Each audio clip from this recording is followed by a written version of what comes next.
Hey, welcome to another debate night video installment of The Scrum. I'm Adam Reilly with my colleague Peter Kadzis. Peter, my two big questions going into this thing were whether Joe Biden was going to be able to recover from what was a pretty rocky performance in the first round of debates.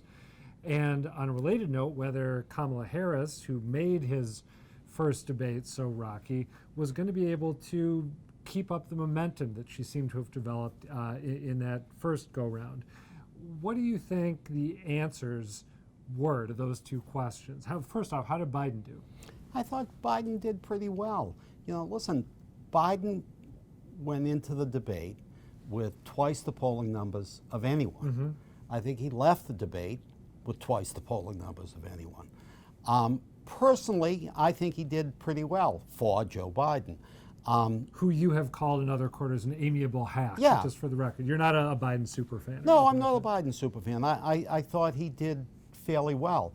At a minimum, he held his own most of the time.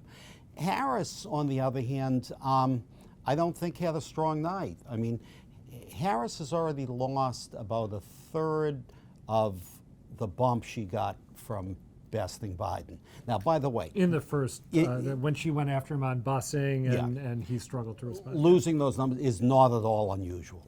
But she seemed a little unfocused when they were talking about health care, which is clearly a Biden strong point. I don't think she held her own. Listen, let me answer a question you haven't asked me. Sure. When you put the two nights together, the big winner was Elizabeth Warren. I would say the overall winners are Warren first, Warren, Sanders, and Biden.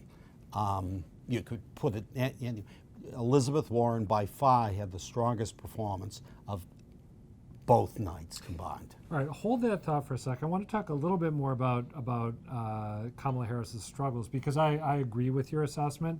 There was a really memorable exchange where Tulsi Gabbard, of all people, went after Harris's record as Attorney General in California.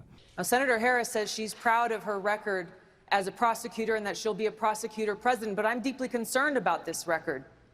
There are too many examples to cite, but she put over 1,500 people in jail for marijuana violations and then laughed about it when she was asked if she ever smoked marijuana. She blocked evidence. She blocked evidence that would have freed an innocent man from death row until the courts forced her to do so. She kept people in prison beyond their sentences to use them as cheap labor for the state of California. As the elected Attorney General of California, I did the work of significantly reforming the criminal justice system of a state of 40 million people, which became a national model for the work that needs to be done. The impression I got watching this unfold was that while Harris is very good when she is in prosecutorial mode, as she was with Joe Biden in the first debate when she hit him on busing, she really struggles to respond in an effective way when she is playing defense. And you'd expect that, I guess, given that she's a career prosecutor. But I think it's a big concern for Democrats who might be thinking about making her their nominee. She doesn't like to explain herself. Yeah. None of us do. But when she's called upon to do so, she often comes across as, we'd say in my old Dorchester neighborhood, as too cute by half. One more Biden question for you. I know you were generally bullish is too strong, but you have a positive take on how he performed tonight, made him one of your three winners. Two of our colleagues who shall remain nameless, but two female colleagues who are, I think, a little bit younger than me, said that they had a hard time watching people go after Biden for statements that he made or legislation that he helped enact long ago. He wrote in an op-ed was that he believed that women working outside the home would, quote, create the deterioration of family. He also said that women who were working outside the home were, quote, avoiding responsibility. I wrote the Violence Against Women Act, Lilly Ledbetter. I was deeply involved in making sure the equal pay amendments. I was deeply involved in all these things. I came up with the It's On Us proposal to see to it that women were treated more decently on college campuses. Kirsten Gillibrand, I think, was looking for a Kamala Harris type moment where she said, well, what do you mean what did you mean when you wrote that op-ed saying that women working outside the home was bad for the family? And then, of course, there was his role in the criminal justice bill that got a lot of attention tonight.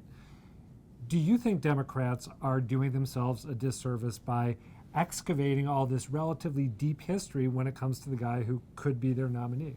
The Democrats are. The candidates are doing their Good party a disservice. You don't win elections by looking backwards. You win by looking forward.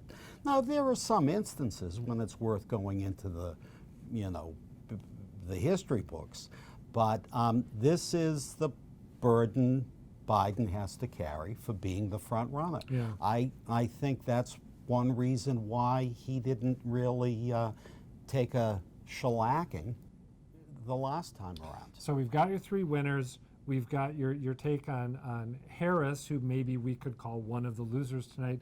Did any of the lesser candidates in this second debate leave you thinking, oh, there's someone who isn't going to be the nominee, but it's kind of nice to hear a little more from them? I like Yang. He was great. Yang was a complete ditz in the first two debates. This time around, he got his dignity back. He was focused. He was serious. He was like the voice of common sense. In the first, there was only one debate, right? In the first round. In the of debates. first round of debates. I mean, yeah. And by the way, we should say, I know there's some big Andrew Yang fans out there. I was taken to task for doing a Greater Boston piece that didn't notice that he may have had trouble hearing in his earpiece in the first debate. So I'm just covering myself by saying that. That's But he was really good. I enjoyed every time Andrew Yang opened his mouth. I thought he added perspective. And that's something that our politics sorely needs. All right, Peter Kadzis, thanks as always, and thanks for watching.